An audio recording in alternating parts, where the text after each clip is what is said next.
உயிரே உறவே தமிழே வணக்கம்.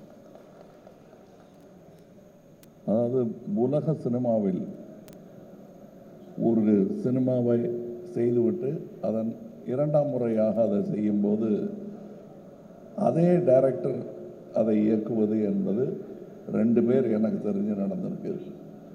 ஒருத்தர் செசில் பி டிமில், இன்னொருத்தர் ஹிச்காக். இவ்வளோதான் தெரியும். ஏன்னா ஹிச்காக்குடைய 39 ஸ்டெப்ஸை அவர் கருப்பு வெள்ளையை எடுத்தார், அதுக்கப்புறம் அதையே அவர் கலரில் எடுத்தார். அதே மாதிரி செசில் பி டிமில் 10 கமாண்ட்மெண்ட்ஸுங்கிற படத்தை கருப்பு வெள்ளையாக எடுத்தார், திருப்பி அதே கலரில் எடுத்தார். இன்னி வரலும் அது பேசப்படுகிறது. அந்த வாய்ப்பெல்லாம் யாருக்குமே கிடைக்காது.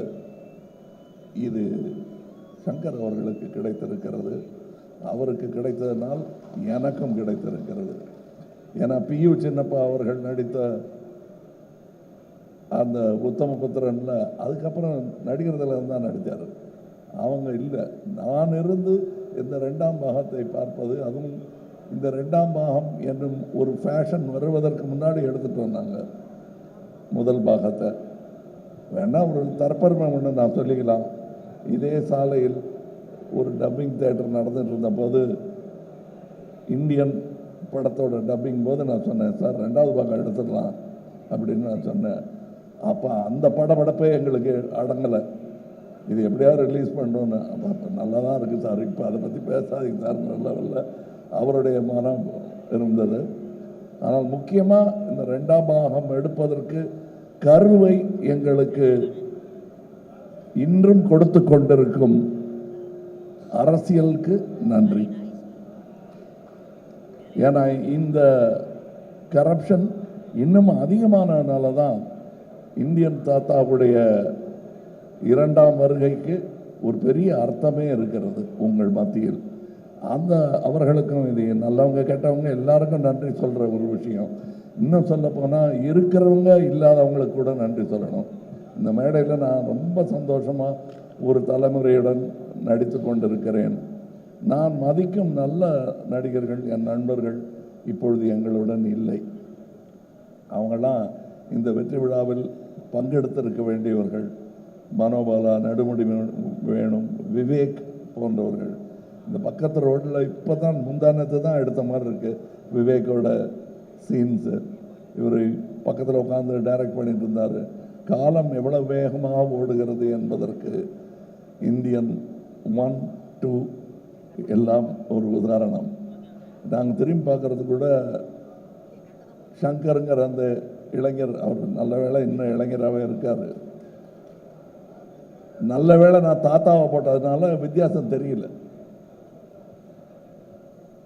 இன்னொரு முக்கியமான ஒரு இந்த மாதிரி மேடைகளில் வழக்கமாக 2 பேர் சண்டை போட்டுக்குவாங்க, மாற்று கருத்து இருக்கும்.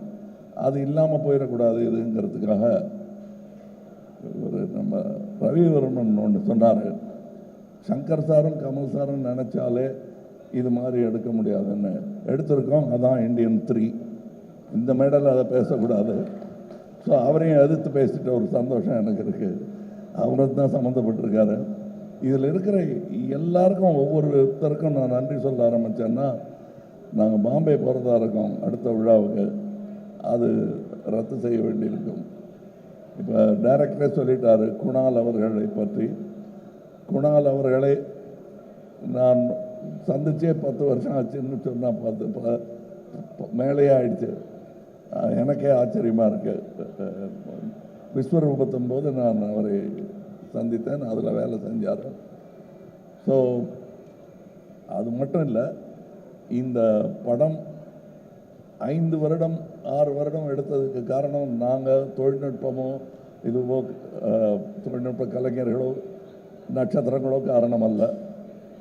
இயற்கை, கோவிட்லேருந்து விபத்துக்கள்லேருந்து பல விஷயங்கள் எங்களுக்கு இடையூறாக வந்தும் அதிலிருந்தெல்லாம் எங்களை மீட்டு தோளில் சுமந்து வந்த லைக்கா நிறுவனத்திற்கும் ரெட் ஜெயண்ட் நிறுவனத்திற்கும் என்றென்றும் இந்தியன் 2ம் 3யும் கடமைப்பட்டது. அதன் வெற்றியை அனுபவிக்க வேண்டும். முதல் ஆட்கள் அவர்களாக இருக்க வேண்டும் என்பதுதான் சங்கர் அவர்களுக்கும் எனக்கும் ஆசையாக இருக்கிறது. காரணம் அதை எடுத்து அதை ஒரு ரசிகனாக ஏற்றெடுத்த உதயநிதி அவர்களுக்கும் நான் நன்றி சொல்றேன். ஏன்னா அவர் இதில் சம்பந்தப்பட்டதுக்கு காரணமே அவர் இந்த படத்தையும் இதன் நடிகனையும் டைரக்டரையும் பெரிதாக ரசிக்கிறார் என்பதுதான் உண்மை. மற்றபடி இப்போ இங்கே பேசும்போது சித்தார்த் சொல்லிட்டாரு, அவர் தனியாக பேசும்போது மேடையில் மைக்கு கொடுத்து பேசுகிற மாதிரி தான் என்கிட்ட பேசுவார். அது சொன்னால் நம்ப மாட்டீங்க.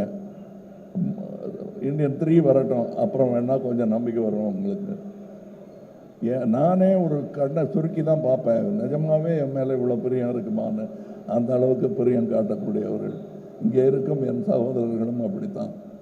இதில் இந்த 100%ன்னு சொன்னார் இல்லையா டைரக்டர், அது எப்படி 100% கொடுக்க முடியுங்கிறத கற்றுக்க வேண்டிய ஒரு ஆள் அனிருத்துன்னு நினைக்கிறேன். ஏன்னா என்னால் ஒரு அளவுக்கு மேலே கேட்டாங்கன்னா சார் என்னால் முடிஞ்சது பண்ணியிருக்கேன் அப்படின்னு சொல்ல தோணும்.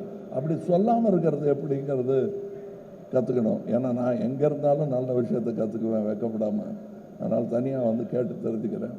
இங்கே இருக்கும் என்னுடைய நண்பர்கள் எல்லோருமே இந்த படத்தில் சம்பளம் வாங்கிட்டு நடித்த மாதிரியே எனக்கு தோணலை.